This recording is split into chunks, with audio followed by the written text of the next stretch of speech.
Hi students, MBA first semester managerial എക്കണോമിക്സിലെ third മൊഡ്യൂളാണ് production function. Production function എന്താണ് പറയുന്നതിൻ്റെ മുന്നേ എന്താണ് പ്രൊഡക്ഷൻ എന്ന് പറയാം. പ്രൊഡക്ഷൻ എന്ന് പറഞ്ഞാൽ ഒരു ഇൻപുട്ടിനെ ഒരു ഔട്ട്പുട്ട് ആക്കി ട്രാൻസ്ഫോം ചെയ്യുന്നതിനാണ് എന്തെന്ന് പറയുന്നത് പ്രൊഡക്ഷൻ എന്ന് പറയുന്നത്. അതായത് ഉൽപ്പാദിപ്പിക്കുക. അതായത് ഒരു റോ മെറ്റീരിയലിനെ നമ്മൾ എന്താക്കുന്നോ ഒരു പ്രൊഡക്റ്റ് ആക്കിയിട്ട്, അതായത് ഒരു ഔട്ട്പുട്ട് ആക്കിയിട്ട് മാറ്റാം. അതിനാണ് പ്രൊഡക്ഷൻ എന്ന് പറയുന്നത്. ഇനി എന്താണ് പ്രൊഡക്ഷൻ ഫംഗ്ഷൻ എന്ന് പറഞ്ഞാൽ, പ്രൊഡക്ഷൻ ഫംഗ്ഷൻ എന്ന് പറയുമ്പോൾ റിലേഷൻഷിപ്പാണ്. എന്ത് തമ്മിലുള്ള relationship between physical quantity of output and physical quantity of input. അതായത് ഒരു ഇൻപുട്ടും ഒരു ഔട്ട്പുട്ടും തമ്മിലുള്ള ഫിസിക്കലി ആയിട്ടുള്ള ആ ഒരു റിലേഷൻഷിപ്പിനെയാണ് എന്തെന്ന് പറയുന്നത് പ്രൊഡക്ഷൻ ഫംഗ്ഷൻ. അതായത് ഇവിടെ റിലേഷൻ എന്ന് പറയുമ്പോൾ ഇൻപുട്ട്, ഫിസിക്കൽ ഇൻപുട്ട്, അതായത് നമ്മുടെ കയ്യിൽ ഇത്രത്തോളം ഇൻപുട്ട് ഉണ്ട് എന്നുണ്ടെങ്കിൽ അത് ആ ഒരു ഫിസിക്കൽ ക്വാണ്ടിറ്റി, നമ്മുടെ കയ്യിലുള്ള ഇൻപുട്ട് എത്രയാണോ അതിനനുസരിച്ചിട്ടാണ് അത് പ്രൊഡക്ഷൻ ചെയ്യുക. അത് ഔട്ട്പുട്ട് ആയിക്കാണ്ട് പ്രൊഡക്ഷൻ, നമ്മുടെ കയ്യിൽ എത്രത്തോളം ഇൻപുട്ട് ഉണ്ടോ അത്രത്തോളം ഔട്ട്പുട്ടാണ് നമുക്ക് അവിടെ അവൈലബിൾ ആയിട്ട് കിട്ടുന്നത്. Physical quantity of input and physical quantity of output, ഇത് രണ്ടിൻ്റെയും റിലേഷൻഷിപ്പാണ് പ്രൊഡക്ഷൻ ഫംഗ്ഷൻ എന്ന് പറയുന്നത്. അപ്പോൾ ഈ പ്രൊഡക്ഷൻ ഫംഗ്ഷനിൽ വരുന്ന കുറച്ച് factors land, labour, capital, organisation. അതായത് ഒരു ഇൻപുട്ട് ഒരു ഔട്ട്പുട്ടിലോട്ട് എത്തിച്ചേരണം എന്നുണ്ടെങ്കിൽ സ്വാഭാവികമായിട്ടും ഇവിടെ ലാൻഡ് വേണം, ലേബർ അതായത് അവിടെ വർക്ക് ചെയ്യുന്ന വർക്കേഴ്സ് വേണം, ക്യാപിറ്റൽ അതിനുള്ള ഫണ്ട് വേണം, ഓർഗനൈസേഷൻ ഒരു സ്ഥാപനം വേണം. അപ്പോൾ ഇതാണ് പ്രൊഡക്ഷൻ ഫംഗ്ഷൻ എന്ന് പറയുന്നത്. Next types of production function ആണ്. കുറേ ടൈപ്സ് ഉണ്ട്, പക്ഷെ ബേസിക് ആയിട്ട് 2 പ്രൊഡക്ഷൻ ഫംഗ്ഷനാണ് നമ്മൾ ഈ ഒരു മൊഡ്യൂളിൽ പറയുന്നത്. First one, short run production function. അതായത് ഒരു ഫേം അല്ലെങ്കിൽ ഒരു ഓർഗനൈസേഷൻ ഷോർട്ട് റൺ എന്ന് പറയുമ്പോൾ 2 അല്ലെങ്കിൽ 3 കൊല്ലം വരെയൊക്കെ എന്തുണ്ടാവുള്ളൂ, ആ ഒരു ഓർഗനൈസേഷൻ നിലനിൽക്കുള്ളൂ. അപ്പോൾ ആ ഒരു 3 കൊല്ലത്തിൽ ഒരിക്കലും അവിടെ എന്ത് ചെയ്യാൻ പറ്റൂല, ലാൻഡിൽ വേരിയബിൾ, അതായത് നമ്മുടെ പ്രൊഡക്ഷനിൽ കുറച്ച് ഫാക്ടേഴ്സ് ഉണ്ടായിരുന്നു, ലാൻഡ്, ലേബർ, മെഷീൻസ്, അതുപോലെ തന്നെ ഓർഗനൈസേഷൻസ്. അപ്പോൾ ഈ ഒരു 3 കൊല്ലത്തിനിടയിൽ, ഷോർട്ട് റണ്ണിൽ നമുക്ക് ഈ ഒരു 3 കൊല്ലത്തിനിടയിൽ ഒരിക്കലും നമുക്ക് ഓർഗനൈസേഷൻ ചേഞ്ച് ആക്കാൻ പറ്റില്ല, ലാൻഡ് പറ്റൂല, അതുപോലെ തന്നെ മെഷീൻസും പറ്റൂല. നമുക്ക് ആകെ വേരിയബിൾ, അതായത് ഫാക്ടേഴ്സിൽ വേരിയബിൾ കൊണ്ടുവരാൻ പറ്റുന്ന ഒരൊറ്റ ഫാക്ടറി ഉണ്ടാവുള്ളൂ, അത് ലേബറാണ്. അതായത് അവിടെ വർക്ക് ചെയ്യുന്ന തൊഴിലാളികൾ, അതായത് അവരുടെ എണ്ണം കൂട്ടിയിട്ടോ അല്ലെങ്കിൽ അവരെ മാറ്റി വേറെ കുറച്ചുകൂടി സ്കില്ലഡ് ആയിട്ടുള്ള വർക്കേഴ്സിനെ കൊണ്ടുവന്നിട്ടാണ് നമുക്ക് ആ ഒരു ഫേമിൽ ഔട്ട്പുട്ട് മാക്സിമം ഉണ്ടാക്കാനുള്ള സോഴ്സ് പറ്റുള്ളൂ.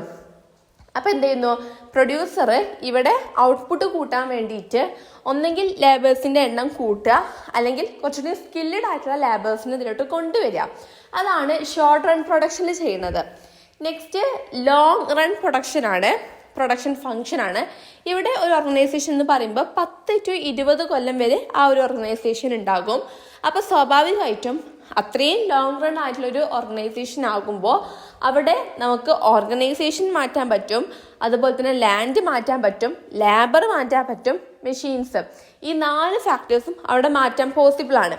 അപ്പോൾ ഈ 4നെയും മാറ്റിക്കൊണ്ട് അവർക്ക് ഔട്ട്പുട്ട് കൂട്ടണമെന്നുണ്ടെങ്കിൽ ഈ 4നെയും മാറ്റിക്കൊണ്ട് അവർക്ക് എന്ത് ചെയ്യാം, ഔട്ട്പുട്ട് മേക്ക് ചെയ്യാം. Next consumer goods and capital goods. അപ്പോൾ കൺസ്യൂമർ ഗുഡ്സ് എന്ന് പറയുമ്പോൾ ഇവിടെ നമുക്ക് പെട്ടെന്ന് യൂസ് ചെയ്യേണ്ടത്, അല്ലെങ്കിൽ നമുക്കൊരു വീട്ടിലോട്ട് ആവശ്യമായിട്ടുള്ള ഒരു ഗുഡ്സ്, ഒരു വസ്തുവായിരിക്കും. ഇതെന്താണെന്ന് വെച്ചാൽ നമുക്ക് ഒരിക്കലും ഫ്യൂച്ചറിലോട്ട് നമുക്ക് എന്തെങ്കിലും ഒരു വസ്തു ഉണ്ടാക്കാനോ അങ്ങനെ ഫ്യൂച്ചറിലോട്ട് എടുത്തു വെക്കാൻ പറ്റുന്നതല്ല കൺസ്യൂമർ ഗുഡ്സ് എന്ന് പറഞ്ഞാൽ. നമുക്ക് പെട്ടെന്ന് നമുക്കിപ്പോൾ നമ്മൾ വീട്ടിലോട്ടുള്ള ആവശ്യങ്ങൾക്ക് അല്ലെങ്കിൽ നമുക്ക് പെട്ടെന്ന് ആവശ്യം വരുന്ന സമയങ്ങളിലൊക്കെ ഉള്ളൊരു തരം ഗുഡ്സാണ് കൺസ്യൂമർ ഗുഡ്സ്. ഇപ്പോൾ എക്സാമ്പിൾ ഭക്ഷണം. ഈ ഭക്ഷണം എന്ന് പറയുമ്പോൾ വീട്ടിലോട്ടും അതുപോലെ തന്നെ നമുക്ക് പെട്ടെന്ന് ഫുഡ് വിശക്കുന്ന സമയത്തേക്ക് നമ്മൾ ഭക്ഷണം തേടി പോവാം, ഫുഡ് കഴിക്കുക. അപ്പോൾ ഇതൊന്നും ഒരിക്കലും നമുക്ക് ഫ്യൂച്ചറിലോട്ട് എടുത്തു വെക്കാൻ പറ്റൂല, അത് കേടന്ന് പോകുന്നല്ലാതെ ഫ്യൂച്ചറിൽ നമുക്ക് പ്രത്യേകിച്ച് ഒരു ഉപകാരം ഉണ്ടാവില്ല. അപ്പോൾ അത്തരം ഗുഡ്സാണ് consumer goods. Next capital goods. Capital goods എന്ന് പറയുമ്പോൾ നമുക്ക് ഫ്യൂച്ചറിൽ എടുത്തു വെക്കാൻ പറ്റുന്നത്, അതായത് നമുക്ക് ഫ്യൂച്ചറിൽ ഈ ഫേമിൻ്റെയോ അല്ലെങ്കിൽ നമുക്ക് എന്തെങ്കിലും കാര്യം പ്രൊഡക്ഷൻ ചെയ്യാനോ പറ്റുന്ന ഒരു തരം ഗുഡ്സാണ് ക്യാപിറ്റൽ ഗുഡ്സ്. ഇത് നമുക്ക് ഫ്യൂച്ചറിലോട്ട് ആ ഒരു ഗുഡ്സിൻ്റെ പേരിൽ എന്തെങ്കിലും പ്രൊഡക്ഷൻ ചെയ്യാൻ പറ്റും. അപ്പോൾ ഇതാണ് എന്ത് ക്യാപിറ്റൽ ഗുഡ്സ് എന്ന് പറയുന്നത്. Next topic fixed input and variable input. അപ്പോൾ ഫിക്സഡ് ഇൻപുട്ട് എന്ന് പറഞ്ഞാൽ എന്താണ്?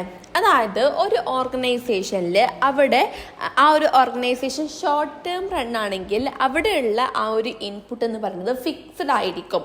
ഷോർട്ട് ടേമിലാണെങ്കിൽ അത് ഫിക്സഡ് ആയിരിക്കും. നമ്മൾ പറഞ്ഞു അവിടുത്തെ ഒരു ഫാക്ടേഴ്സും ചേഞ്ച് ചെയ്യാൻ പറ്റില്ല. ലേബർ ഒഴികെ ബാക്കി ഒരു ഫാക്ടേഴ്സും അവിടെ വേരിയബിൾ ആവില്ല. അപ്പോൾ ഈ ഒരു ഫിക്സഡ് ഇൻപുട്ട് എന്ന് പറയുമ്പോൾ ഷോർട്ട് ടേമിൻ്റെ കേസിൽ ഇവിടെ അത് ഫിക്സഡ് ആയിരിക്കും, ഇവിടെ ഉള്ള ഇൻകം ഫിക്സഡ് ആയിരിക്കും. പിന്നെ അത് വേരിയബിൾ ആകും എപ്പോൾ? അതായത് കുറച്ച് ഇപ്പോൾ നമ്മുടെ കമ്പനി അല്ലെങ്കിൽ ഒരു ഫേം നമുക്ക് കുറച്ചും കൂടിയും ഔട്ട്പുട്ടൊക്കെ കൊണ്ടുപോയിട്ട് കുറച്ചുകൂടി പ്രോഫിറ്റിലോട്ട് എത്തിക്കണം എന്നുള്ള ആ ഒരു തോട്ട് വരുമ്പോൾ എന്ത് ചെയ്യും? നമ്മൾ ഒന്നുകിൽ ആ ഒരു ഓർഗനൈസേഷൻ എക്സ്പാൻഡ് ചെയ്യും, അല്ലെങ്കിൽ കുറച്ചുകൂടി ടൗൺ ബേസ്ഡ് ആയിട്ടുള്ള സിറ്റിയിലോട്ട് പുതിയൊരു ഓർഗനൈസേഷൻ സ്റ്റാർട്ട് ചെയ്യും. അപ്പോൾ ഇങ്ങനത്തെ കേസിലൊക്കെ ഇവിടെയാണ് പിന്നെ ബാക്കിയുള്ള വേരിയബിൾസ് ഇൻപുട്സിലൊക്കെ വേരിയബിൾ വരുന്നത്. അപ്പോൾ ഇതാണ്. അപ്പോൾ ഒരു എക്സാമ്പിൾ എന്ന് പറയുമ്പോൾ ലേബർ അല്ല, ലാൻഡ്, മെഷീൻസ്, ഈ ഒരു ഇൻപുട്സ് അതിലൊക്കെയാണ് അപ്പോൾ ചേഞ്ച് വരുന്നത്. ഇനി രണ്ടാമത് എന്ന് പറയുന്നത് വേരിയബിൾ ഇൻപുട്ടാണ്. വേരിയബിൾ ഇൻപുട്ട് എന്ന് പറയുമ്പോൾ ഇവിടെ നമുക്ക് എല്ലാത്തിലും ചേഞ്ച് ഉണ്ട്, ഒന്നും ഫിക്സ്ഡ് അല്ല. അതായത് ഒരു ഓർഗനൈസേഷനിൽ എത്രത്തോളം ഔട്ട്പുട്ടാണ് അവർ പ്രൊഡ്യൂസ് ചെയ്യുന്നത് അതിനനുസരിച്ചിട്ട് ഇവിടെ ഇൻപുട്ട് ചേഞ്ച് ചെയ്തുകൊണ്ടേ ഇരിക്കും. ഇപ്പോൾ എക്സാമ്പിൾ പറയുകയാണെന്നുണ്ടെങ്കിൽ റോ മെറ്റീരിയൽസ്, ലാബേഴ്സ്, ആ ഒരു ഓർഗനൈസേഷൻ്റെ കയ്യിൽ എത്രത്തോളം ഇൻപുട്ടുകളുണ്ട്, അതായത് എത്രത്തോളം ക്വാണ്ടിറ്റി, എത്രത്തോളം അളവുണ്ട്, ആ ഒരു അളവിനനുസരിച്ചിട്ടാണ് അവർ കയ്യിലുള്ള ആ ഒരു അളവിനനുസരിച്ചിട്ടാണ് ഔട്ട്പുട്ട് മേക്ക് ചെയ്ത് വരുന്നത്. അപ്പോൾ എത്രത്തോളം ഔട്ട്പുട്ടായി വരുന്നോ അതിനനുസരിച്ചിട്ടായിരിക്കും അവിടെ ഇൻപുട്ട് എന്ത് ചെയ്യുന്നത്, വേരിയബിൾ വരുന്നത്, ഇൻപുട്ടിൽ ചേഞ്ച് വരുന്നത്. അപ്പോൾ അത് റോ മെറ്റീരിയൽസിൻ്റെ കേസിലാവാം, അതുപോലെ തന്നെ ലേബേഴ്സിൻ്റെ കേസിലാവാം. അതുപോലെ തന്നെ ഓർഗനൈസേഷനിൽ ഒരു വലിയ എമൗണ്ട് ഓഫ് ഇൻപുട്ടാണ് ഉണ്ടാക്കണമെന്നുണ്ടെങ്കിൽ അവിടെ ഒരു ഹൈ ആയിട്ടുള്ള വേരിയബിൾ തന്നെ സംഭവിക്കും. എന്നാൽ ലോ ക്വാണ്ടിറ്റി ആണ് മേക്ക് ചെയ്യണമെന്നുണ്ടെങ്കിൽ അപ്പോൾ അവിടെ ലോ വേരിയബിൾ ഇൻപുട്ട് ആയിരിക്കും സംഭവിക്കുക.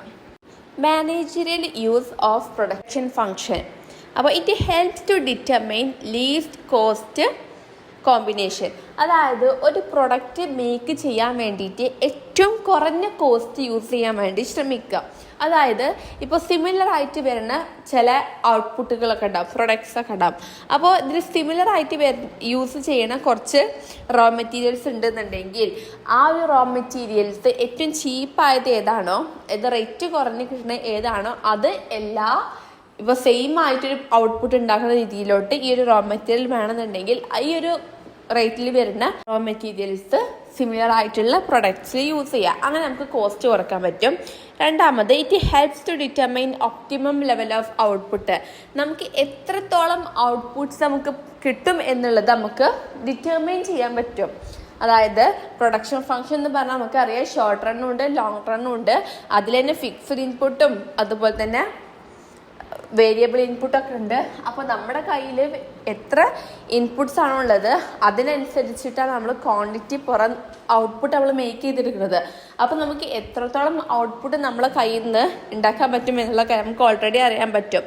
Next, it enables to plan the production. അതായത് ഈ ഒരു പ്രൊഡക്ഷൻ ഫംഗ്ഷൻ എന്ന് പറയുന്നത് നമുക്ക് പ്രൊഡക്ഷൻ ഉണ്ടാക്കാൻ വേണ്ടിയിട്ട് പ്ലാൻസ് ഉണ്ടാക്കാൻ വേണ്ടിയിട്ട് മേക്ക് ചെയ്യാൻ വേണ്ടിയിട്ട് ഹെൽപ്പ് ചെയ്യും. Next, it helps to decision making. അതായത് നമുക്ക് പ്ലാൻസ് ഉണ്ടാക്കണമെങ്കിലും ഇപ്പോൾ ഒരു പ്രൊഡക്ഷൻ ഉണ്ടാക്കണം എന്നുണ്ടെങ്കിൽ സ്വാഭാവികമായിട്ടും പ്ലാൻ ആവശ്യമാണ്. അപ്പോൾ ഈ പ്ലാൻ എന്ന് പറയുന്നത് ഡിസിഷൻ മേക്കിംഗ്, അതായത് നമുക്ക് ഏറ്റവും കോസ്റ്റ് കുറഞ്ഞ രീതിയിലാവണം പ്ലാൻ എന്ന് പറയുന്നത്. അപ്പോൾ ഏറ്റവും കോസ്റ്റ് കുറഞ്ഞ് കണ്ട് എന്നാൽ ഔട്ട്പുട്ട് നമുക്ക് കിട്ടും വേണം. അത് ഈ പ്ലാൻ എന്ന് പറയുന്നത് വളരെ കോസ്റ്റ് കുറഞ്ഞ ഒരു പ്രക്രിയയും അതുപോലെ തന്നെ നമുക്ക് ഹൈ പ്രോഫിറ്റും കിട്ടുന്ന ഒരു പ്രോസസ്സാണ് പ്ലാനിങ് എന്ന് പറയുന്നത്. അപ്പോൾ ആ ഒരു പ്ലാനിങ്ങിന് വേണ്ടി ഡിസിഷൻ മേക്ക് ചെയ്യാൻ വേണ്ടിയിട്ട് ഈ ഒരു പ്രൊഡക്ഷൻ ഫംഗ്ഷൻ ഹെൽപ്പ് ചെയ്യുന്നു. അപ്പോൾ ഇതാണ് മാനേജീരിയൽ യൂസ് ഓഫ് പ്രൊഡക്ഷൻ. ഈ ഇത്രയും പോയിന്റ്സ് ഉള്ളൂ. Next laws of production. അപ്പോൾ ലോസ് ഓഫ് പ്രൊഡക്ഷൻ എന്ന് പറഞ്ഞാൽ ഇവിടെ അഡീഷണൽ ഇൻപുട്ടും അതുപോലെ തന്നെ അഡീഷണൽ ഔട്ട്പുട്ടിൻ്റെയും റിലേഷൻഷിപ്പ് കാണിക്കുന്നതാണ് ലോ ഓഫ് പ്രൊഡക്ഷൻ എന്ന് പറയുന്നത്. ഇതിൽ രണ്ട് രീതിയിലോട്ടുണ്ട്. Law of diminishing returns short run, അതായത് ലോ ഓഫ് വേരിയബിൾ പ്രൊപ്പോർഷന്. രണ്ടാമത് law of return to scale, അതായത് ലോങ് റണ്ണ്. ഇതിൽ നമ്മൾ ഫസ്റ്റ് ഡിസ്കസ് ചെയ്യാൻ പോകുന്നത് ലോ ഓഫ് ഡിമിനിഷിങ് അല്ലെങ്കിൽ ലോ ഓഫ് വേരിയബിൾ പ്രൊപ്പോർഷൻ. ഇവിടെ പറഞ്ഞു ഇതൊരു ഷോർട്ട് റൺ ആണ്. ഈ ഷോർട്ട് റണ്ണുകളിൽ ഒരൊറ്റ ഫാക്ടർ മാത്രമേ ചേഞ്ച് ആവുള്ളൂ, ബാക്കിയുള്ള 3 ഫാക്ടേഴ്സും ചേഞ്ച് ആവില്ല. കാരണം 2 അല്ലെങ്കിൽ 3 കൊല്ലം വരെ ആ ഒരു ഓർഗനൈസേഷൻ ഉണ്ടാവുള്ളൂ. അവിടെ ലാൻഡ് ഒന്നും മാറൂല. അവിടെ ആകെ മാറണത് എന്താണ്? ഫാക്ടേഴ്സിൽ ആകെ മാറണത് ലാബേഴ്സാണ്. അപ്പോൾ നമ്മൾ ഔട്ട്പുട്ട് കൂട്ടാൻ വേണ്ടിയിട്ട് നമ്മൾ എന്ത് ചെയ്യാണ്? ഇവിടെ കൂടുതൽ ലാബേഴ്സിനെ കൊണ്ടുവരികയാണ്. അപ്പോൾ ഇവിടെ നമ്മൾ തുടക്കത്തിലൊക്കെ ഔട്ട്പുട്ട് കൂട്ടാൻ വേണ്ടിയിട്ട് ലാബേഴ്സിനെ കൊണ്ടുവരുന്ന സമയത്ത് സ്വാഭാവികമായിട്ടും അപ്പോൾ നമുക്ക് ഔട്ട്പുട്ട് കൂടി കിട്ടിയിട്ട് ടോട്ടൽ മാർജിനലും ഒക്കെ കൂടി കിട്ടും. പക്ഷെ അത് കുറച്ച് കഴിയുമ്പോൾ അത് നമുക്ക് ആദ്യം കിട്ടിയ റിസൾട്ട് കുറഞ്ഞ് വരും. അപ്പോൾ ഇങ്ങനെ എന്താണ്, നമ്മൾ ഔട്ട്പുട്ട് കൂട്ടാൻ വേണ്ടിയിട്ട് ഒരു ഫാക്ടർ ചേഞ്ച് ചെയ്യുമ്പോൾ, അതായത് ലാബർ എന്ന് പറഞ്ഞിട്ടുള്ള ആ ഒരു ഫാക്ടർ ചേഞ്ച് ചെയ്യുമ്പോൾ അത് ചേഞ്ച് ചെയ്യുന്ന കുറച്ച് സ്റ്റേജുകളുണ്ട്. അപ്പോൾ അതൊന്ന് ഡിസ്കസ് ചെയ്യാം. അതിൽ സ്റ്റേജ് 1 ആണ് ഇൻക്രീസിങ് റിട്ടേൺ. അതായത് തുടക്കം നമ്മൾ എന്ത് ചെയ്യുന്നു? ഈ ലാബേഴ്സിനെ നമ്മൾ കുറച്ച് കൊണ്ടുവന്നു, കാരണം ഔട്ട്പുട്ട് കൂട്ടാൻ വേണ്ടിയിട്ട്. അങ്ങനെ ഫസ്റ്റ് നമ്മൾ കുറച്ചധികം ലാബേഴ്സിനെ കൊണ്ടുവരുന്ന സമയത്ത് അവിടെ നമുക്ക് ടോട്ടൽ പ്രൊഡക്റ്റ് ഇൻക്രീസ് ആവും. കാരണം ലാബേഴ്സ് പുതുക്കാണ്, അവർ ടോട്ടൽ പ്രൊഡക്റ്റ് കൂടുതൽ പ്രൊഡ്യൂസ് ചെയ്യിപ്പിക്കും. അതാകുമ്പോൾ നമുക്ക് ആവറേജ് പ്രൊഡക്റ്റും അവിടെ കൂടും, അതുപോലെ തന്നെ മാർജിനൽ പ്രൊഡക്റ്റ് നമുക്ക് അവിടെ കൂടും. നമുക്കവിടെ ഒരു ഔട്ട്പുട്ടിൽ തന്നെ ഒരു ഇൻക്രീസ് ഉണ്ടാക്കുന്നു. പക്ഷെ രണ്ടാമത്തെ സ്റ്റേജിൽ പോകുമ്പോൾ അത് ഡിക്രീസിങ് റിട്ടേൺസ്, അതായത് ഇവിടെയും ലേബേഴ്സിൻ്റെ ഔട്ട്പുട്ടിലൊന്നും ചേഞ്ച് വരുന്നില്ല, അത് വീണ്ടും കൂടിക്കൊണ്ടിരിക്കുന്നതാണ്. പക്ഷെ ഇവിടെ ടോട്ടൽ പ്രൊഡക്റ്റ് എന്ന് പറയുമ്പോൾ അത് അവിടെ കൂടിക്കൊണ്ടിരുന്നത്, പക്ഷെ ഡിക്രീസ് ലെവലിലാണ് കൂടുന്നത്. ടോട്ടൽ പ്രൊഡക്റ്റ് ഡിക്രീസ് ലെവലിലാണ് കൂടുന്നത്. പക്ഷെ അതിൻ്റെ ആവറേജ് പ്രൊഡക്റ്റ് എന്ന് പറയുന്നത് അത് ഡിക്രീസ് ആകുന്നു, അതുപോലെ തന്നെ മാർജിനൽ പ്രൊഡക്റ്റും ഡിക്രീസ് ആകുന്നു.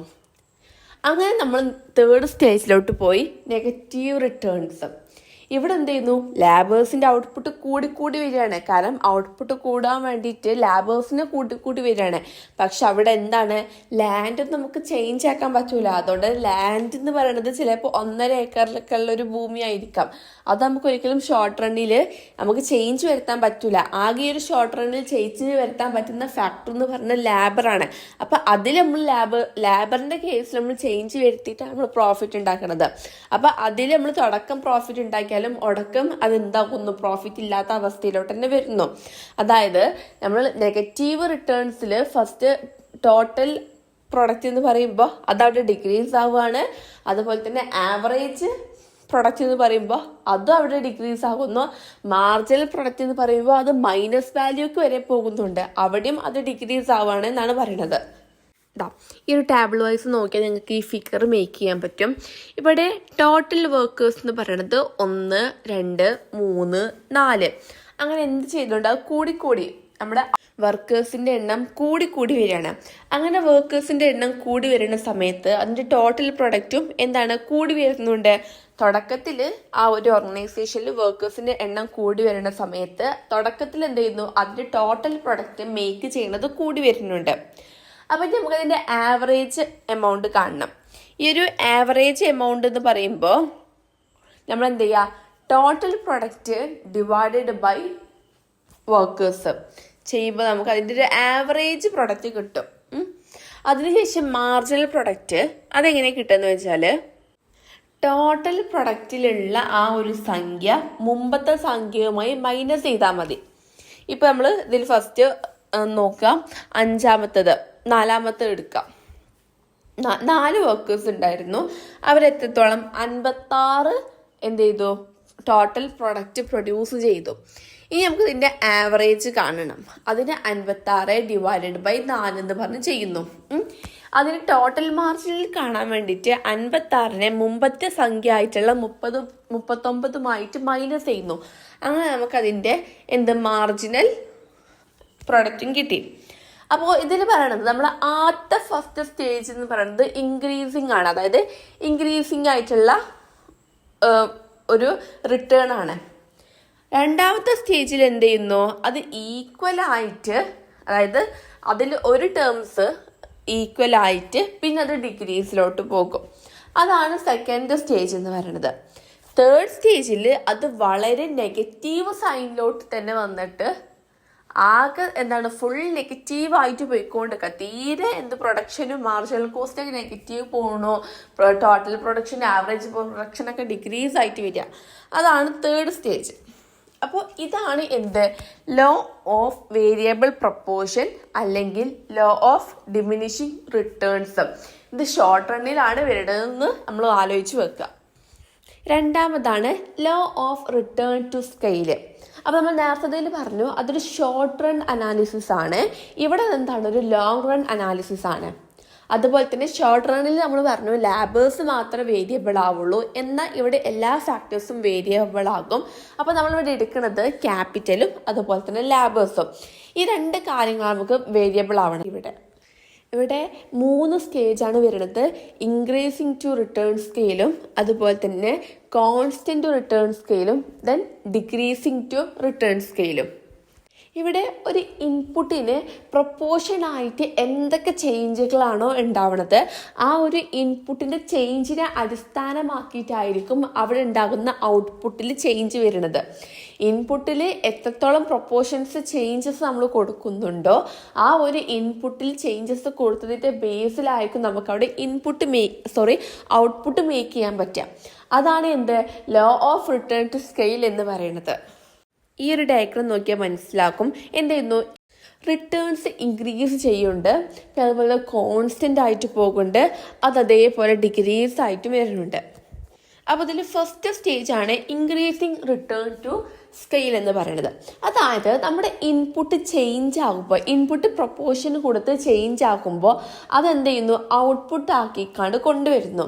അപ്പോൾ അവിടെ ഇൻപുട്ടിൽ പ്രൊപ്പോർഷൻ ചേഞ്ച് ഇപ്പോൾ ഒരു 3% പ്രൊപ്പോർഷൻ ചേഞ്ച് വരികയാണ് എന്നുണ്ടെങ്കിൽ അത് കുറച്ച് കഴിയുമ്പോൾ വലിയൊരു ഹ്യൂജ് ഔട്ട്പുട്ട് നമുക്കവിടെ ഉണ്ടാക്കാൻ പറ്റുന്നു. അതായത് ഇൻപുട്ടിൽ ചെറിയൊരു ചേഞ്ച് വരുത്തുന്നുള്ളൂ, പക്ഷെ ഔട്ട്പുട്ടിൽ വലിയൊരു ചേഞ്ച് നമുക്ക് കുറേ ഔട്ട്പുട്ട് പ്രൊഡ്യൂസ് ചെയ്യാൻ പറ്റുന്നുണ്ട്. അപ്പോൾ നമ്മളിവിടെ ഈ ഒരു ഇൻക്രീസിൻ്റെ കേസിൽ ഫസ്റ്റ് ഒരു എക്സ് ആക്സിസും വൈ ആക്സിസും കൊടുക്കുന്നു. ആ എക്സ് ആക്സിസിൻ്റെ അവിടെ ആയിരിക്കും ലാബേഴ്സ് ആയിട്ട് വരുന്നത്, വൈ ആക്സിസിൻ്റെ അവിടെ ക്യാപിറ്റൽ എന്നായിരിക്കും വരിക. അതിനുശേഷം നമുക്ക് കർവ് കൊടുക്കുക, ഒരു ലൈൻസ് കൊടുക്കുക. എന്നിട്ട് ഇവിടെ ഐസോകോൺസിൻ്റെ കേർവ്സ് നമ്മൾ വരയ്ക്കേണ്ടത്. അപ്പോൾ ആദ്യത്തെ 2 Q1 Q2 ഇട്ടു. അത് നമ്മൾ ഇൻപുട്ട് പ്രൊപ്പോർഷൻ ഇൻപുട്ടിൽ നമ്മൾ ചേഞ്ച് വരുത്തുകയാണ്. അതിൽ മൂന്നാമത്തെ Q3 എന്ന് പറയുന്നത് അങ്ങനെ ഇൻപുട്ട് നമ്മൾ പ്രൊപ്പോർഷൻ ചെയ്തിട്ട് ഫസ്റ്റ് നമുക്ക് 2 പ്രൊഡക്റ്റ് കിട്ടുന്നു, പിന്നെ നമുക്ക് കുറച്ച് 4 പ്രൊഡക്റ്റ് കിട്ടുന്നു. പിന്നെ മൂന്നാമതുള്ള ഐസോകോണ്ടിന് കുറച്ചുകൂടി ഗ്യാപ്പ് വരും. കാരണം നമ്മൾ ഇൻപുട്ട് ചേഞ്ച് ചെയ്യുമ്പോൾ അതിൻ്റെ ഔട്ട്പുട്ട് വലിയൊരു രീതിക്ക് ഇവിടെ മാറ്റം വരുന്നുണ്ട്. കാരണം ഇൻപുട്ടിൽ ചെറിയൊരു ഡിഫറൻസ് വരുമ്പോൾ തന്നെ നമുക്ക് ഔട്ട്പുട്ട് കുറേ ഉണ്ടാക്കിയെടുക്കാൻ പറ്റുന്നുണ്ട്. അപ്പോൾ അവിടെ ഒരു വലിയൊരു ഗ്യാപ്പ് ഫീൽ ചെയ്യും. അപ്പോൾ അവിടെ ഒറ്റയടിക്ക് ഈ 2, 4, 6, 8 അങ്ങനെ കൂടി വരും. അതാണ് ഇൻക്രീസ് റിട്ടേൺ ടു സ്കെയിലിൻ്റെ കേസിൽ പറയുന്നത്. രണ്ടാമതാണ് കോൺസ്റ്റന്റ് റിട്ടേൺ ടു സ്കെയിൽ. ഇവിടെ എന്താണെന്ന് വെച്ചാൽ ഇൻപുട്ട് എത്രത്തോളം പ്രൊപ്പോർഷൻ ചേഞ്ച് വരുന്നുണ്ടോ അതിനനുസരിച്ച് നമുക്ക് ഔട്ട്പുട്ടും അവിടെ മേക്ക് ചെയ്യാൻ പറ്റുന്നുള്ളൂ. മറ്റൊരു നമ്മൾ ഇൻപുട്ട് നമുക്ക് പ്രൊപ്പോർഷൻ ചേഞ്ച് വരുന്നതിനനുസരിച്ച് നമ്മൾ ഔട്ട്പുട്ട് കൂട്ടുണ്ട്. ഔട്ട്പുട്ട് നമുക്ക് നല്ല രീതിക്ക് മാക്സിമം കൂടുണ്ട്. അപ്പോൾ 2 ക്വാണ്ടിറ്റി കണ്ടാൽ നമ്മൾ ഒരു വലിയൊരു ഗ്യാപ്പ് ഇട്ടിട്ട് നമ്മൾ ഐസോകോണ്ട് വരക്കണമെന്ന് പറഞ്ഞു. അവിടെ ഇപ്പോൾ ഫസ്റ്റിൽ നമുക്ക് 50 ഔട്ട്പുട്ട് ആണെങ്കിൽ പിന്നെ 120 ആവുന്നു. 200 പക്ഷെ ഇവിടുത്തെ കേസിൽ നമ്മൾ എന്ത് ചെയ്യുന്നു, ക്വാണ്ടിറ്റി 1, 2, 3 ഒരേ ഗ്യാപ്പാണ് വിടുന്നത്. അതായത് നമുക്ക് ഫസ്റ്റത്തിൽ 50, പിന്നെ 100, പിന്നെ 150 അങ്ങനെ കോൺസ്റ്റന്റ് ആയിട്ടാണ്. അതായത് ഇൻപുട്ട് എത്ര ചേഞ്ച് ആകുന്നു അതൊരിക്കലും ഔട്ട്പുട്ടിനെ എഫക്റ്റ് ചെയ്യില്ല. ആ ഒരു ഔട്ട്പുട്ടും ഇൻപുട്ടിന്റെ ആ സെയിം അളവിൽ തന്നെ പോകും. ഇനി നെക്സ്റ്റ് മൂന്നാമത്തെ കേസാണ് പറയുന്നത്, ഡിക്രീസിങ് റിട്ടേൺ ടു സ്കെയിൽ. ഇവിടെ നമ്മൾ പറഞ്ഞു, അതായത് പ്രൊപ്പോർഷൻ ഇൻപുട്ടിൽ എത്രത്തോളം ചേഞ്ച് ഉണ്ടാകുന്നുണ്ട്, എന്നാൽ അതിന് മാത്രം ചേഞ്ച് ഔട്ട്പുട്ട് നമുക്കിവിടെ ഉണ്ടാക്കാൻ പറ്റുന്നില്ല. അതായത് 3% പ്രൊപ്പോർഷൻ ചേഞ്ച് നമ്മൾ ഇൻപുട്ടിൽ ഉണ്ടാക്കുന്നുണ്ടെങ്കിൽ മേ ബി അവിടെ 2% എന്ത് ചെയ്യാൻ പറ്റുള്ളൂ, നമുക്ക് ഔട്ട്പുട്ടിൽ ചേഞ്ച് വരുത്താൻ പറ്റുള്ളൂ. അപ്പോൾ ഗ്രാഫ് വൈസ് നോക്കുകയാണെന്നുണ്ടെങ്കിൽ ഫസ്റ്റ് ക്വാണ്ടിറ്റി 1ഉം ക്വാണ്ടിറ്റി 2ഉം അവിടെ നമ്മൾ 50ഉം 100 ആക്കി എടുത്തു. പക്ഷെ പിന്നെ വരുന്ന മൂന്നാമത്തെ ക്വാണ്ടിറ്റിയിൽ അവിടെ എന്ത് ചെയ്യുന്നു, ആ ഒരു ഐസോകോണ്ടിന്റെ കർവിന്റെ ഗ്യാപ്പ് വളരെ ഡിഫറൻസ് വരുന്നു. അതായത് ഒന്നിനെ വെച്ച് നോക്കുമ്പോൾ 2നെ വെച്ച് നോക്കുമ്പോഴും ഈ മൂന്നാമത്തിന്റെ ഐസോകോണ്ട് കർവ് ഏറ്റവും ഗ്യാപ്പ് വളരെ കുറച്ചിട്ട് അടുത്താവുന്നു. കാരണം അത് ഇൻപുട്ടിന്റെ അത്രക്ക് അവിടെ ഔട്ട്പുട്ട് മേക്ക് ചെയ്യുന്നില്ല. അപ്പോൾ ഇതാണ് എന്ത്, റിട്ടേൺ ടു സ്കെയിൽ. അതിൽ 3 സ്റ്റേജുകൾ, അതായത് ഇൻക്രീസിങ്, കോൺസ്റ്റന്റിങ് ആൻഡ് ഡിക്രീസിങ്. നെക്സ്റ്റ് ടോപ്പിക്കാണ് ഐസോ കോണ്ട് എന്ന് പറഞ്ഞാൽ. അപ്പോൾ ഐസോ എന്ന് പറഞ്ഞാൽ ഈക്വൽ, കോണ്ട് എന്ന് പറഞ്ഞാൽ ക്വാണ്ടിറ്റി. അതായത് ഇവിടെ ഈക്വൽ ക്വാണ്ടിറ്റിയാണ്. അതായത് ഇൻപുട്ടും അതുപോലെ തന്നെ ഔട്ട്പുട്ടും ഈക്വൽ ക്വാണ്ടിറ്റി ആയിരിക്കും നമുക്ക് ഇവിടെ കിട്ടുക. ഔട്ട്പുട്ട് എക്സ്ട്രാ കിട്ടാനൊന്നും പോകണില്ല. അവിടെ ഇൻപുട്ടും അതുപോലെ തന്നെ ഔട്ട്പുട്ടും ഈക്വൽ ആയിട്ടായിരിക്കും കിട്ടുക എന്നാണ് പറയുന്നത്. അതായത് ഈക്വൽ പ്രൊഡക്റ്റ്. അപ്പോൾ ഇവിടെ കാണിക്കുന്നത് shows the different combination of input producing A particular quantity of output. നമുക്കൊരു എക്സാമ്പിൾ രീതിക്ക് പറയാന്നുണ്ടെങ്കിൽ 2 ഫാക്ടറി ഉണ്ടാവും, ഫാക്ടറി 1ഉം അതുപോലെ തന്നെ ഫാക്ടറി 2ഉം. അവിടെ X1, X2, X3, X4, X5 ഉണ്ടാകും. മറ്റൊരുത്ത് Y1, Y2, Y3, Y4, Y5 ഇങ്ങനെ ഉണ്ടാകും. അപ്പം നമ്മൾ എന്ത് ചെയ്യുന്നു, അതായത് ഈ വൈഫൈ ഇവിടെ X1, X2, X3 എന്ന് പറയുന്നത് അടിയിൽ നിന്നും മേലോട്ടാണ് പോണത്. Y1, Y2, Y3 എന്ന് പറയുന്നത് മേലെ നിന്നും അടിയിലോട്ടാണ് പോണത്. അപ്പോൾ ഇവിടെ വരെ എന്താണ്, X5 ആണ്. അതായത് Y1 ആ ഒരു ഇൻപുട്ട് പ്രൊഡ്യൂസ് ചെയ്യാൻ വേണ്ടിയിട്ട് ഇവർ X1 ആ ഒരു ഡിഫറെൻറ്റ് കോമ്പിനേഷനാണ് യൂസ് ചെയ്തിട്ടുള്ളത്. ഇവിടെ പറയുന്നുണ്ട് ഏത് കോമ്പിനേഷൻ എടുത്താലും കുഴപ്പമില്ല, ഏതും ആയിക്കോട്ടെ, പക്ഷെ എങ്ങനെ പോയാലും ഇവിടെ ഇൻപുട്ടും അതുപോലെ തന്നെ ഔട്ട്പുട്ടും ഈക്വൽ ആയിരിക്കും. അവിടുത്തെ ആ ഒരു കോമ്പിനേഷൻ, ഏത് കോമ്പിനേഷൻ എടുത്താലും അവിടെ അത് ഈക്വൽ ആയിരിക്കും എന്നാണ് പറയണത്. ഇവിടെ നമ്മൾ എന്ത് ചെയ്യുന്നു, 2 ഡിഫറെൻറ്റ് ഇൻപുട്സാണ് നമ്മൾ എടുക്കുക. അതായത് ഔട്ട്പുട്ട് മേക്ക് ചെയ്യാൻ വേണ്ടി 2 കോമ്പിനേഷൻസാണ് അവിടെ നമ്മൾ എടുക്കുക. അപ്പോൾ അതിൽ ഒന്ന് കൂടും അല്ലെങ്കിൽ ഒന്ന് കുറയും. അതിലൊന്നും ഇവിടെ വല്ല കാര്യമില്ല. കൂടിയാലും കുറഞ്ഞാലും നമുക്ക് ഉണ്ടാകാൻ പോകുന്ന ഔട്ട്പുട്ട് എന്താണ്, അതായത് ഇൻപുട്ടിന് തുല്യമായിട്ടായിരിക്കും ഔട്ട്പുട്ട് ഉണ്ടാവുക. അപ്പോൾ നമ്മളിപ്പോൾ ഫാക്ടറി 1 ഒരു X2 എന്ന് പറയുന്നത് എടുക്കുകയാണെന്നുണ്ടെങ്കിൽ നമ്മൾ ഫാക്ടറി 2 Y4 ആയിരിക്കും എടുക്കുക. അപ്പോൾ അവിടെ എന്താ, ഡിഫറെൻറ്റ് കോമ്പിനേഷൻ ആയിട്ടുള്ള ഇൻപുട്സ് നമ്മൾ എടുക്കുന്നത്. അവിടെ നമ്മൾ ഒന്ന് കുറയ്ക്കേണ്ടി വരും അപ്പോൾ നമുക്ക് അതെന്താ, ഒന്ന് നമ്മൾ എഫക്റ്റീവായിട്ട് യൂസ് ചെയ്യും, ഒന്ന് നമ്മൾ നല്ല രീതിയിലോട്ട് കുറക്കും. അതെന്തിനാണ്, അവിടെ ഒരു കോമ്പിനേഷൻ, ഒരു ബാലൻസ് ചെയ്ത് കൊണ്ടുപോകാൻ വേണ്ടിയിട്ടാണ്. കാരണം കോസ്റ്റ് ഓഫ് പ്രൊഡക്ഷനിൽ നമുക്ക് കോസ്റ്റ് കൂടാൻ പറ്റില്ല. കാരണം കോസ്റ്റ് കൂടിയാൽ ബഡ്ജറ്റൊക്കെ ആകെ തെറ്റും. ആ കോസ്റ്റ് കൂടാൻ പാടില്ല. അപ്പം നമ്മൾ 2 ഇൻപുട്ട് എടുക്കുന്നു, അതിൽ ഒന്ന് നല്ല രീതിയിലോട്ട് എഫക്റ്റീവായിട്ട് യൂസ് ചെയ്യുന്നു, മറ്റേത് കോമ്പിനേഷന് വേണ്ടിയിട്ട് അവിടെ ജസ്റ്റ് സൈഡാക്കി വെക്കുന്നു. അങ്ങനെ നമ്മളത് പ്രൊഡ്യൂസ് ചെയ്യുന്നു ഔട്ട്പുട്ട്. അപ്പം ഇതാണ് എന്ത്, ഐസോകോണ്ട് കർവ് എന്ന് പറഞ്ഞാൽ. അപ്പോൾ ഐസോകോണ്ട് കർവ് എന്ന് പറയുമ്പോൾ ലൈക്ക് ഒരു നമ്മൾ X ആക്സിസും Y ആക്സിസും ഉണ്ടെന്നോ, അതിൽ നിന്ന് ഈ ഒരു ഫിഗറിൽ കാണിച്ച പോലെ തന്നെ ഇവിടെ യൂസ് ഓഫ് ലേബർ ഉണ്ട്, യൂസ് ഓഫ് ക്യാപിറ്റൽ ഉണ്ട്. ലേബറിന് 10 യൂസ് ചെയ്യാന്നുണ്ടെങ്കിൽ അവിടെ ക്യാപിറ്റൽ കുറച്ചേ യൂസ് ചെയ്യണുള്ളൂ. പക്ഷെ എങ്ങനെ പോയാലും അവിടെ ടോട്ടൽ ഔട്ട്പുട്ട് എന്താണ്, 100. അതായത് നമുക്കവിടെ ക്യാപിറ്റൽ കൂടുതൽ യൂസ് ചെയ്തിട്ട് ലേബർ കുറക്കുകയാണെന്നുണ്ടെങ്കിൽ നമുക്കവിടെ ടോട്ടൽ ഔട്ട്പുട്ട് 100 കിട്ടുള്ളൂ. അതായത് ഒന്ന് നല്ല രീതിക്ക് എഫക്റ്റീവായിട്ട് യൂസ് ചെയ്തിട്ട് മറ്റേതിന് നമ്മൾ എന്ത് ചെയ്യുന്നു, അതിന് ബാലൻസായി കൊണ്ടുവരികയാണ് ചെയ്യുന്നത്. അപ്പോൾ ഇതാണ് എന്ത്, ഐസോകോണ്ട് കർവ് എന്ന് പറഞ്ഞാൽ. അതിനനുസരിച്ചുള്ള കർവ് നമ്മൾ വരയ്ക്കുക. ഇതുപോലെ ആ ഒരു കർവിനാണ് എന്ത്, ഐസോകോണ്ട് കർവ്. അതായത് നമ്മൾ ഉണ്ടാക്കുന്ന ആ ഒരു മേക്കിംഗ് ഔട്ട്പുട്ട് അവിടെയാണ് നമുക്ക് കാണാൻ പറ്റുക. നെക്സ്റ്റ് പ്രോപ്പർട്ടീസ് അല്ലെങ്കിൽ ഫീച്ചേഴ്സ് ഓഫ് ഐസോകോണ്ട് ആണ്. അതിൽ first one, have a negative slope. അതായത് ഐസോകോണ്ടിന് ഒരു നെഗറ്റീവ് ആയിട്ടുള്ള സ്ലോപ്പാണ് ഉള്ളത്. രണ്ടാമത്, isoquant are convex to origin. അതുപോലെ തന്നെ isoquant never touch the X axis or Y axis.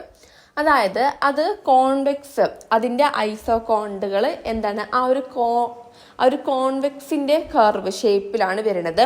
അത് ഫുൾ പാരലൽ ആയിരിക്കും, ഒരിക്കലും അത് ടച്ച് ചെയ്യൂല, മറ്റൊരു ഐസോകോണ്ടുമായിട്ട് ടച്ച് ചെയ്യൂല. അതുപോലെ തന്നെ അവിടെ എക്സ് ആക്സിൻ്റെയും വൈ ആക്സിസിൻ്റെയും ആ ഒരു ലൈനിൽ ഒരിക്കലും ടച്ച് ചെയ്യാതെ പാരലായിട്ട് ഒരു ഐസോകോണ്ടായിട്ടാണ് വരുന്നത്. Next point, cannot intersect each other. ഒരിക്കലും, അതായത് ഒരു ഐസോകോണ്ട് മറ്റൊരു ഐസോകോണ്ടുമായിട്ട് ഇന്റർസെക്ട് ചെയ്യൂല, കൂട്ടിമുട്ടൂല, അത് പാരലേക്കാണ്ട് ടച്ച് ചെയ്യാതെയാണ് പോവുക. Higher level of ഐസോകോണ്ട് or output. ഇവിടെ നമുക്ക് ഔട്ട്പുട്ട് കൂടിക്കൊണ്ടിരിക്കുകയാണ്. അതായത് ഇപ്പോൾ ഒരു Q1 എന്നുള്ളൊരു ഐസോകോണ്ട് കഴിഞ്ഞു, അതിൻ്റെ മേലെ Q2 എന്നുള്ളൊരു ഐസോകോണ്ട്, ദെൻ Q3 എന്നുള്ള ഐസോകോണ്ട്. ഈ ഓരോ ഐസോകോണ്ട് മേലക്ക് വരുന്നതിനനുസരിച്ച് അവിടെ എന്താണ് ഔട്ട്പുട്ട് കൂടുക എന്നുള്ളത് തന്നെയാണ് പറയണത്. അപ്പോൾ ഇതാണ് അതിൻ്റെ പ്രോപ്പർട്ടീസ് ആയിട്ട് വരുന്നത്. നെക്സ്റ്റ് ഐസോകോണ്ട് മാപ്പാണ്, അല്ലെങ്കിൽ ഈക്വൽ പ്രൊഡക്റ്റ് മാപ്പ്. അതായത് family of isoquant curve is called isoquant map. അതായത് ഒരൊറ്റ ഡയഗ്രാമിൽ ഐസോകോണ്ടിൻ്റെ കർവ് എന്ന് പറയുന്നത് രണ്ടോ അല്ലെങ്കിൽ അതിൽ കൂടുതലോ ഉണ്ട് എന്നുണ്ടെങ്കിൽ അതിനെയാണ് ഐസോകോണ്ട് മാപ്പ് എന്ന് പറയുന്നത്. അപ്പോൾ ഇവിടെ നമുക്ക് 4 കർവുകളുണ്ട്, അപ്പോൾ 2ലേറെ കർവുകളായല്ലോ, അപ്പോൾ ഇതൊരു ഫാമിലിയാണ്. അപ്പോൾ ഇതിനെ തന്നെയാണ് ഐസോകോണ്ട് മാപ്പ് എന്ന് പറയുന്നത്. Next, different types of isoquant ആണ്. അതിൽ ഫസ്റ്റ് വൺ, പെർഫെക്റ്റ് സബ്സ്റ്റിറ്റ്യൂട്ട്. അപ്പം പെർഫെക്റ്റ് സബ്സ്റ്റിറ്റ്യൂട്ടിൽ എന്താ പറയണമെന്ന് വെച്ചാൽ, ഇവിടെ നമ്മൾ പറഞ്ഞു 2 കോമ്പിനേഷൻസ് ആണ് നമ്മളൊരു ഔട്ട്പുട്ട് മേക്ക് ചെയ്യാൻ വേണ്ടിയിട്ട്.